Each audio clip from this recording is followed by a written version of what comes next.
Welcome to big news. నేను మీ గౌసుద్దీన్ షేక్. ఉన్నదే రాస్తా, చూసిందే చెప్తా. मैं पूछता जाऊंगा, मुझे कोई डर नहीं लगता इन लोगों से. और अगर ये सोचें कि मुझे डिस्क्वालीफाई करके, धमका के, जेल में डाल के मुझे बंद कर सकते, नहीं, मेरी वो हिस्ट्री नहीं है. मैं हिंदुस्तान के लोकतंत्र के लिए लड़ रहा हूं और मैं हिंदुस्तान के लोकतंत्र के लिए लड़ता रहूंगा. किसी चीज से नहीं डरता हूं, यह सच्चाई है. और फिर उसके बाद आपने सबने देखा क्या हुआ. सवाल पूछना मैं बंद नहीं करूंगा. नरेंद्र मोदी जी का अदानी के साथ क्या रिश्ता है और 20,000 करोड़ रुपए किसके हैं, मैं पूछता जाऊंगा. मुझे कोई डर नहीं लगता इन लोगों से. और अगर यह सोचें कि मुझे डिस्क्वालीफाई करके, धमका के, जेल में डाल के मुझे बंद कर सकते, नहीं, मेरी वो हिस्ट्री नहीं है. मैं हिंदुस्तान के लोकतंत्र के लिए लड़ रहा हूं और मैं हिंदुस्तान के लोकतंत्र के लिए लड़ता रहूंगा. इस देश में लोकतंत्र खत्म हो गया है. इस देश के लोग जो इनके दिल में है, हमारे दिल में है, बोल नहीं सकते हैं. इस देश के इंस्टीट्यूशन पर आक्रमण हो रहा है. और उस आक्रमण का मैकेनिज्म क्या है? उस आक्रमण का मैकेनिज्म नरेंद्र मोदी जी और अदानी जी का रिश्ता है. वो फाउंडेशन है. मैं नरेंद्र मोदी जी पर सवाल नहीं पूछ रहा हूं, मैं अदानी जी पर सवाल पूछ रहा हूं. बीजेपी अदानी जी को क्यों प्रोटेक्ट कर रही है? आप नरेंद्र मोदी जी को प्रोटेक्ट कीजिए. मैं अदानी जी पे पूछ रहा हूं, आप अदानी जी को क्यों प्रोटेक्ट कर रहे हो? आप इसलिए अदानी जी को प्रोटेक्ट कर रहे हो क्योंकि आप ही अदानी हो.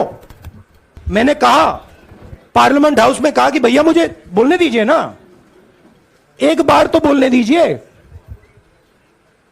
2 बार चिट्ठी लिखी, तीसरी बार मैं पर्सनली स्पीकर से जाके कहता हूं, स्पीकर सर प्लीज, आप डेमोक्रेसी के लोकतंत्र के आप प्रोटेक्टर हैं, मुझे बोलने दीजिए. मुझको आगे कहते हैं भैया मैं तो नहीं कर सकता. आप नहीं कर सकते तो कौन कर सकता है? शायद मुझे जाके मोदी जी से पूछना पड़े, वो तो करने नहीं देंगे. मैंने स्पीकर को डिटेल्ड चिट्ठी लिखी, पॉइंट बाय पॉइंट, कि मैंने कहा कि एयरपोर्ट्स अदानी जी को रूल बदल के दिए गए हैं. ये लीजिए रूल की कॉपी, उसको बदला गया है. चिट्ठी लिखी, कोई फर्क नहीं पड़ा. फिर मेरे बारे में मंत्रियों ने पार्लियामेंट में झूठ बोला कि मैंने विदेशी ताकतों से मदद मांगी. मैंने ऐसी कोई बात नहीं की है. मैंने कहा स्पीकर से, मैंने जाके कहा स्पीकर सर, पार्लियामेंट का नियम है कि अगर किसी मेंबर पर कोई एक्यूजेशन लगाता है तो उस मेंबर को जवाब देने का हक होता है. मैंने एक चिट्ठी लिखी, उस चिट्ठी का जवाब नहीं आया. दूसरी चिट्ठी लिखी, उस चिट्ठी का जवाब नहीं आया. फिर मैं स्पीकर के चेंबर में गया. मैंने स्पीकर सर से कहा, स्पीकर सर ये कानून है, ये रूल है, इन्होंने झूठा आरोप लगाया है, मुझे आप बोलने क्यों नहीं दे रहे हैं?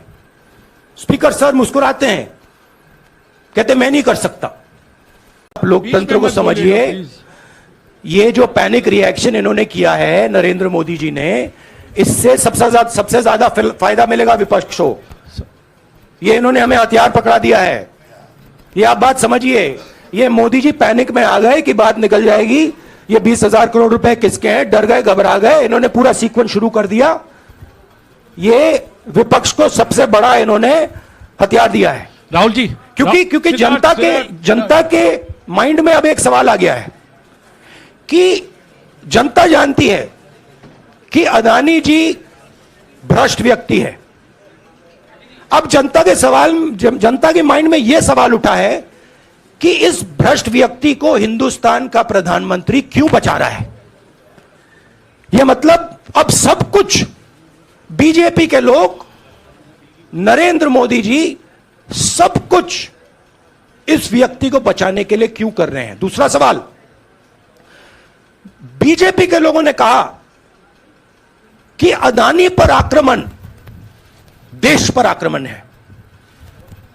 मतलब इनकी माइंड में देश अदानी है और अदानी देश है।